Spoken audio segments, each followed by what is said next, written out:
کیسے؟ جب خانہ کعبہ کی تعمیر بعد میں ہوئی تو ہوا یہ کہ وہاں کے لوگوں نے کم خرچ کرنے کی وجہ سے مکہ المکرمہ کی جو تعمیر 4 دیواری وہ اس کو اتنا بنا دیا اور اتنی جگہ وہ خانہ کعبہ کی چھوڑ دی گئی۔ جب وہ جگہ چھوڑ دی گئی تو ظاہری سی بات ہے وہ خانہ کعبہ ہی کی جگہ تھی، لیکن اس کو چھوڑ دیا گیا۔ چھوڑا انہوں نے تھا، لیکن آنے والے امتی اور بعد میں آنے والے مسلمانوں کی تو قسمت کی معراج ہی ہو گئی نا، ذرا بولے سبحان اللہ۔ معراج کیسے ہوئی؟ اب کوئی مالدار جاتا ہے، کوئی بڑا آدمی جاتا ہے، وہ تو الگ شان ہے حضور تاج الشریعہ کی جو اندر تشریف لے گئے، لیکن عام انسان تو نہیں جاتا نا، یہ تو جس کو شرف ملے۔ لیکن آتا ہے جو حتیم خانہ کعبہ کی جو جگہ ایک دیوار کھینچی گئی اس کے اندر سے طواف نہیں کیا جاتا بلکہ اس کے باہر سے طواف کیا جاتا ہے۔ لیکن آتا کوئی عام انسان مالدار ہوگا یا بڑا سرمایہ دار ہوگا یا کوئی بڑی لیول کا آدمی ہوگا، وہ تو خانہ کعبہ کے اندر دروازہ کھولنے کے بعد اس کے اندر داخل ہونے کے بعد اس کے اندر داخل ہونے کا شرف حاصل کر لیتا ہے۔ لیکن جب کوئی حاجی حج کرنے کے لیے جائے اور جانے کے بعد اگر اس کو یہ شرف مل جائے کہ وہ اندر تو داخل نہیں ہو سکتا، لیکن کعبے کے اندر جو دیوار کے اندر جو داخل ہو جائے وہ خانہ کعبہ کی دیوار ہے۔ مفسرین اکرام اور علماء اکرام بیان فرماتے ہیں کہ خانہ کعبہ کے اندر اگر تم داخل نہ ہو سکے لیکن اس جگہ کے اندر اگر داخل ہو جاتے ہو تو اللہ عز و جل خانہ کعبہ کے اندر داخل ہونے کا ثواب اس جگہ میں داخل ہونے پر تم کو عطا فرما دیتا ہے۔ یہ وہی جگہ ہے خانہ کعبہ کی جہاں آپ نے دیکھا یہ مشرق ہے جدھر سے آپ کعبے کے اندر انٹری کرتے ہیں باب السلام کے اندر۔ اس کے بعد جانے کے بعد جیسے آپ انٹری کرتے ہیں یہ باب السلام جائیں گے خانہ کعبہ، جسٹ بازو میں ادھر دہنی سائٹ میں آپ جائیں گے تو کیا ہے جی وہیں پر مقام ابراہیم ہے جس کا ذکر اللہ نے قرآن میں فرمایا واتخذوا من مقام ابراہیم مصلی، حضرت ابراہیم کی جگہ کو نماز پڑھنے کی جگہ بناؤ۔ آخرکار وہ جگہ کیا ہے؟ وہ ایک پتھر ہے جس پر کھڑے ہونے کے بعد حضرت ابراہیم نے خانہ کعبہ کی تعمیر کی تھی۔ ذرا بولو سبحان اللہ۔ اللہ اللہ کیا شان ہے اس پتھر کی کہ حضرت ابراہیم اس پتھر پر کھڑے ہونے کے بعد تعمیر کرتے تھے، آپ کے قدم مبارک کے نشان اس پتھر پر پڑ گئے تھے۔ سبحان اللہ۔ اللہ اللہ آتا یہ جو پتھر ہے اور جو حجر اسود ہے کالا نظر آتا نا، لیکن آتا دونوں پتھر یہ جنتی پتھر ہیں۔ نبی فرماتے جب یہ جنت سے آئے تھے دونوں پتھر بالکل سفید تھے۔ کیسے تھے؟ سفید تھے، لیکن لوگوں کے گناہوں کو چوستے چوستے یہ پتھر کالے ہو گئے۔ اللہ اللہ اور یہ پتھر جنت ہی میں جائیں گے۔ اب ذرا بتاؤ تو صحیح، ہم نے عرض کی عالم تصور میں کہ یہ پتھر ہے اور اس پر حضرت ابراہیم نے قدم رکھا ہے تو اس کو قیامت تک تمام حاجیوں کے لیے حکم دے دیا اور قرآن کے اندر آخرکار آیا کہ اس جگہ کو نماز پڑھنے کی جگہ بنایا جائے۔ آخرکار یہ پتھر ہے، یہ جگہ کیوں بنایا جائے؟ تو آواز آتی ہے چونکہ اس کو حضرت ابراہیم کے قدم مبارک سے نسبت ہو گئی ہے۔ اس کا مطلب یہ ہے، بتاؤ تو صحیح، جب ایک پتھر اور ایک پتھر اس کو اگر مصطفیٰ نہیں بلکہ حضرت ابراہیم کے قدم مبارک سے اگر نسبت ہو جائے تو قیامت تک تمام حاجیوں کے لیے اس پتھر کو نشانی بنا دیا جائے، قیامت تک اس پتھر کو قرآن کے اندر ذکر بھی کیا جائے اور اس کے بعد اس کا ذکر قرآن کے اندر بھی کیا جائے اور اس کے بعد فرمایا گیا اس جگہ آخرکار نماز کیوں پڑھی جائے؟ تو آتا ہے کہ اس جگہ پر حضرت ابراہیم نے کھڑے ہونے کے بعد خانہ کعبہ کی تعمیر کی تھی۔ اب اس کا مطلب پتہ یہ چلتا ہے کہ اگر حضرت ابراہیم کے قدم کی برکت سے جب ایک پتھر کو یار جب یہ عظمت مل سکتی ہے، یہ شرافت مل سکتی ہے، جب یہ تقدس مل سکتا ہے کہ قیامت تک تمام حاجیوں کے لیے حکم ہوا یہاں پر کھڑے ہونے کے بعد نماز ادا کرو، نماز حاجی پڑھے گا لیکن قیامت تک جتنے لوگ نماز پڑھیں گے سب کا ثواب حضرت ابراہیم کو بھی ملتا رہے گا اور یہ پتھر قیامت کے بعد جنت میں بھی جائے گا۔ میرے عرض کی مولا یہ تو پتھر ہے، آخرکار جنت میں کیوں جائے گا؟ حجر اسود تو پتھر ہے، جنت میں کیوں جائے گا؟ آواز آتی ہے پڑھو قرآن، یہ تو پتھر ہے، جنت کے اندر تو کتا بھی جائے گا، جنت کے اندر تو نبی کا بیٹا نہیں جائے گا۔ یہ کیا ہے؟ یہ نبی کی نسبت ہے، یہ کیا ہے؟ اللہ کے ولیوں سے نسبت ہے، یہ کیا ہے؟ مصطفیٰ سے عشق ہے۔ پتہ یہ چلا اگر ایک پتھر کو نسبت اور ایک پتھر کو عشق اگر مصطفیٰ سے ہو جائے اگر ابراہیم سے ہو جائے تو ذرا بتاؤ جب ایک پتھر جب دنیا کے اندر جنتی بن سکتا ہے، اگر انسان اگر مصطفیٰ سے محبت کر لے، اگر عمر فاروق اعظم سے محبت کر لے، اگر عثمان غنی سے محبت کر لے، اگر حضرت علی سے محبت کر لے، اگر اعلیٰ حضرت سے محبت کر لے، اگر امام حسن سے محبت کر لے، اگر حسین سے محبت کر لے، اگر تاج الشریعہ سے محبت کر لے، اگر شرافت میاں سے محبت کر لے، قسم خدا کی کہہ لینے دیا جائے جب ایک پتھر جنتی بن سکتا ہے تو انسان نسبت کر لے تو انسان بھی دنیا کے اندر جنتی بن سکتا ہے، اور قیامت کے دن مصطفیٰ کا سایہ اس کو حاصل ہو سکتا ہے۔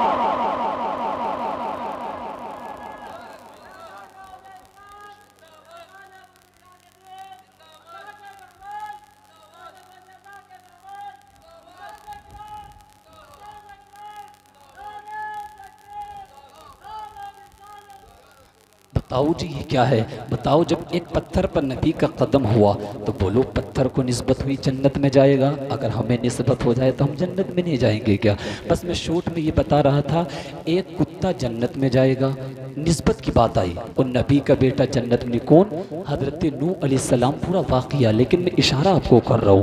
حضرت نوح علیہ السلام آپ نے سنا نا، طوفان آیا، کہا بیٹے کشتی میں سوار ہو جا، لیکن بیٹا سوار نہیں ہوا تھا نا، کہا تھا باپ پہاڑ کی چوٹی پر چڑھ جاؤں گا۔